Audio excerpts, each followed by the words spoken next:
आपने कभी नोटिस किया है कि जब इंटरनेशनल मार्केट में क्रूड ऑयल के प्राइस बढ़ जाते हैं तब इंडिया में पेट्रोल और डीजल तुरंत ही महंगा हो जाता है, लेकिन जब भी ये क्रूड ऑयल के प्राइस नीचे आते हैं तब इंडिया में फ्यूल के प्राइस बिल्कुल भी नीचे नहीं आते हैं। आखिर ऐसा होता क्यों है, चलिए देखते हैं। तो सबसे पहले आप जो पेट्रोल पंप पे 100 या 105 रुपए पर लीटर देते हो वो बस क्रूड ऑयल का प्राइस नहीं रहता है। उसके अंदर 4 मेजर कंपोनेंट्स आते हैं। सबसे पहला है base price of crude oil, दूसरा है refining cost and dealers margin, तीसरा है सेंट्रल एक्साइज ड्यूटी मतलब टैक्स बाय सेंट्रल गवर्नमेंट जो कि एक फिक्स्ड वैल्यू है। पेट्रोल के लिए है 19.9 rupees per litre and diesel के लिए है 15.8 रुपीज पर लीटर। एंड चौथा है वैट मतलब टैक्स बाय स्टेट गवर्नमेंट। इसका मतलब चाहे इंटरनेशनल मार्केट में क्रूड ऑयल के प्राइस नीचे आ भी जाए लेकिन refining cost, central excise duty and dealers margin same ही रहते हैं। हाँ, वैट का थोड़ा बहुत इंपैक्ट होता है लेकिन उतना नहीं होता है और कभी कभी इन सम केसेस ये सब चीजें बढ़ भी जाती है जिसकी वजह से प्राइस ऑटोमेटिकली नीचे आ जाना बहुत ही ज्यादा मुश्किल हो जाता है। तो अब इसका एक एग्जांपल देखते हैं। इन ईयर 2014 जब इंटरनेशनल मार्केट में क्रूड ऑयल का प्राइस था $100 पर बैरल, तब इंडिया में पेट्रोल का प्राइस था 70 रुपीज पर लीटर। और जब 2020 आया मतलब कोविड आया तब इंटरनेशनल मार्केट में क्रूड ऑयल का प्राइस हो गया था $20 to $30 पर बैरल।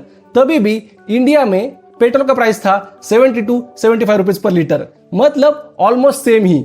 आखिर ऐसा क्यों?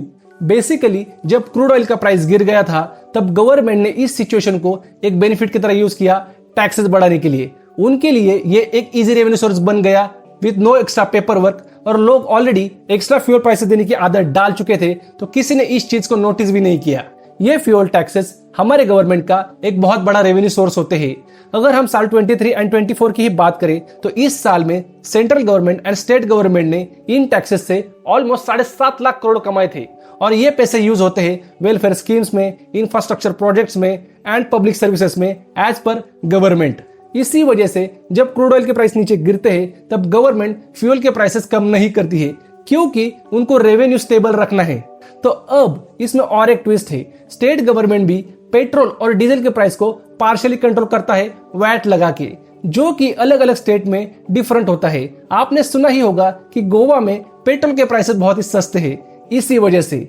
लेकिन कभी कभी ऐसा हो सकता है कि central government central excise duty कम करे लेकिन स्टेट गवर्नमेंट वैट कम ना करे और वाइस वर्सा। तो officially fuel prices R D controlled in India, मतलब आइडियली वो इंटरनेशनल प्राइसेस के साथ मूव होने चाहिए लेकिन marketing companies like IOC, BPCL, HPCL इनको हमेशा स्टेबल रखने की कोशिश करते हैं टू अवॉइड पॉलिटिकल इश्यूज, क्योंकि कोई भी गवर्नमेंट नहीं चाहेगी कि इलेक्शन से पहले न्यूज आ जाए कि पेट्रोल के दाम बढ़ गए। इसीलिए fuel prices, timing, politics and public sentiment से बहुत ज्यादा इन्फ्लुएंस होते हैं।